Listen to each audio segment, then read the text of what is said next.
이렇게 10.6달러에 매수를 했어요. 보통의 상황에서 항상 내가 사면 떨어지는데 이렇게 한 주만 사도 떨어지려나 라는 생각을 했었는데 자고 일어나는데 마이너스 13%인 거예요.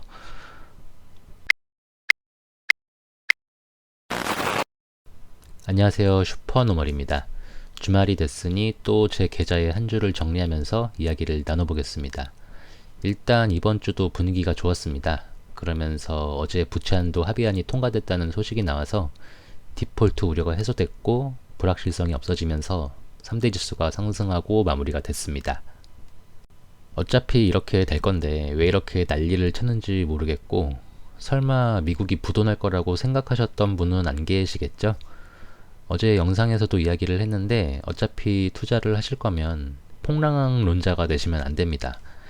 인버스만 투자하실 거면 그래도 되는데 우리는 인류 문명의 발전을 확신하면서 투자를 하는 사람들이니까 긍정적으로 투자를 해야 합니다. 제 계좌도 마이너스 6.15%에서 마이너스 4.32%로 다시 회복이 됐고 뭔가 한 방만 더 터지면 계좌 자체가 양전하게 될 것 같네요. 너무 감격스러울 것 같습니다.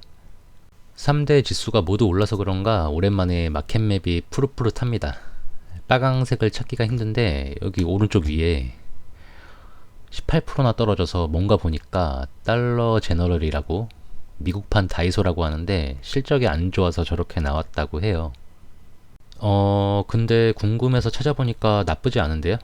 20달러대에서 시작해서 10년 넘게 우상향하다가 인플레이션 때문에 안 좋은 것 같은데 배당금도 5년 동안 계속 성장하고 있어요. 5년 전보다 배당금이 100% 올랐습니다. 일단 알아두고 있는 걸로 해야겠네요. 이런 식으로 또 종목을 발견하나? 애플도 쭉쭉 올라서 시총이 3조 달러를 찍고 왔다는 소식이 있었습니다. 반도체 쪽도 여전히 좋았는데 저는 잘못 봤는 줄 알았어요. AMD가 마이너스 2% 떨어졌는데 인텔이 14%나 올랐습니다. 인텔의 주주로서 기분은 좋은데 왜 올랐는지 기사가 없어요. 이게 반도체 다 올라도 인텔만 마이너스가 되고 이런 경우가 많아서 반도체 인버스라고 조롱하는 글까지 봤는데 한 주 동안 반도체 주중에서 가장 많이 오른 걸 보니까 적응이 안 되네요. 계좌 상황을 보면 월초부터 배당금이 들어왔습니다. 고배당주 아버 리얼티 트러스트 배당금이 들어왔고요. 인텔의 배당금도 지난 2월에 발표한 대로 기존 배당금에서 정확하게 65% 삭감돼서 잘 들어왔습니다. 들어온 돈들이 교통정리가 돼서 이번 달 매수도 진행을 했는데 고민을 좀 했어요. 지난 영상에서 말씀드렸지만 원래 SCHD 5주 매수하고 남은 돈을 속쓰레 몰빵할 생각이었는데 너무 갑자기 양전을 해버려서 세배 레버리지에 불타기는 하지 말자는 제 원칙 때문에 고민을 좀 많이 해야 하는 상황이 됐습니다. 생각을 좀 해보다가 SCHD 외에 리얼티 인컴과 아버 리얼티 트러스트를 추가로 매수를 했어요. 둘 다 리츠인데 리얼티 인컴은 주가가 고점에서 30% 가까이 빠져서 지금 배당률이 5%가 조금 넘고 좋은 가격이라는 생각이 들었어요. 아버 리얼티 트러스트도 최근에 공매도 공격받고 10달러까지 빠졌었는데 다시 13달러까지 올라왔습니다. 현재 주가 기준으로 배당률이 13%예요. 이게 제가 처음에 10년만 놓고 봤을 때 배당률이 엄청 높은데 주가와 배당금이 우상향하길래 매수를 했던 건데 더 과거로 가면 완전 폭락을 했던 거였더라고요. 이걸 봤으면 안 샀을 수도 있을 것 같은데 일단 현재까지는 만족합니다. 배당금도 계속 꾸준히 상승하고 있고요. 이번에도 기존 배당금에서 5%가 올랐습니다. 추천은 아니고 이런 게 있더라 정도로 생각을 해주시면 됩니다. 젊을 때 성장주에 투자하고 나이 먹고 배당주를 사라는 의견도 있으신데 제가 요새 배당연금술사님 책을 읽고 있는데 성장주로 수익을 계속 낼 수 있으면 나이 먹고도 성장주에 투자하면 되지 뭐하러 배당주로 옮길까 이런 내용을 보고 공감이 많이 됐어요. 성장주 위주로 투자하시는 분들이 보기에는 답답할 수 있지만 배당주도 좋은 가격에서 틈틈이 모아갈 생각입니다.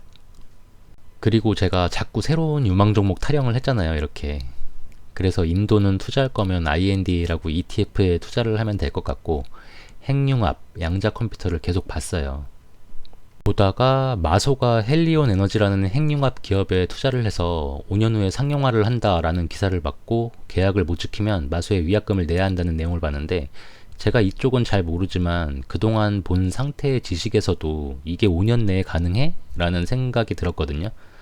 전문가들도 빨라야 2036년은 돼야 뭔가가 나오지 않을까라는 의견인데, 제가 보는 과학 유튜브 중에 지식보관소님이 게시물을 올려주셨습니다. 별걸 다 보죠. 관심사가 다양합니다. 일단 5년 내에 상용화되긴 힘들고, 헬리온 에너지가 스타트업 회사라 투자금을 유치하기 위해 어그로를 끌었을 가능성이 높다라는 이야기를 하셨어요.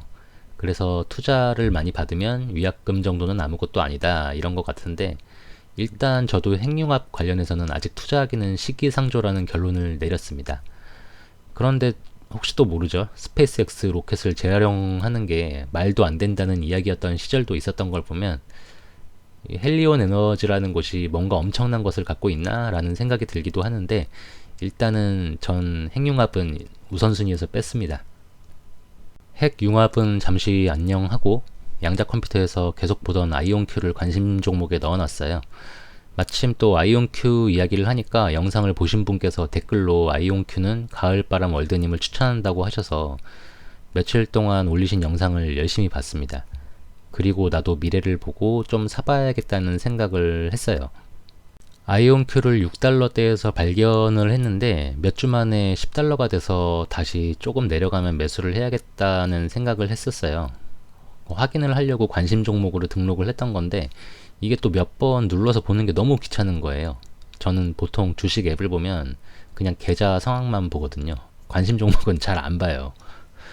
그래서 몇 번 누르기가 귀찮아서 바로 확인을 하려고 금요일 프리장에서 한 주만 매수를 했습니다. 이렇게 10.6달러에 매수를 했어요.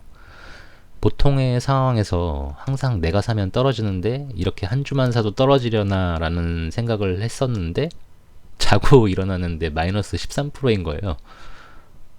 13.99%가 떨어져 있었고, 애프터장에서는 또 왜인지 모르지만 2%가 올라 있어요. 상황 파악을 하려고 찾아보니까 내부자 매도가 떴습니다.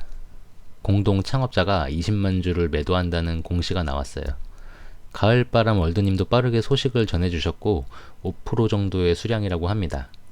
상황이 웃겼는데 그래도 많이 산 게 아니라 다행이라는 생각이 들었고, 일단 지켜보면서 어느 정도 떨어지면 매수를 하거나 안 떨어지면 아이온큐의 가능성을 계속 확인하면서 결정을 할 생각이에요. 그래도 제가 이렇게 유튜브를 하면서 영상 봐주시는 분들의 도움을 많이 받는 것 같습니다. 원했던 게 이런 거거든요. 서로 응원하고 도와주고 그런 거예요. 저도 공부를 계속하고 성장하면서 좋은 정보를 드릴 수 있는 사람이 될 수 있도록 노력을 하겠습니다. 이상 오늘 나눌 이야기는 여기까지입니다. 시청해 주셔서 감사하고 건강하고 행복하게 또 만나요.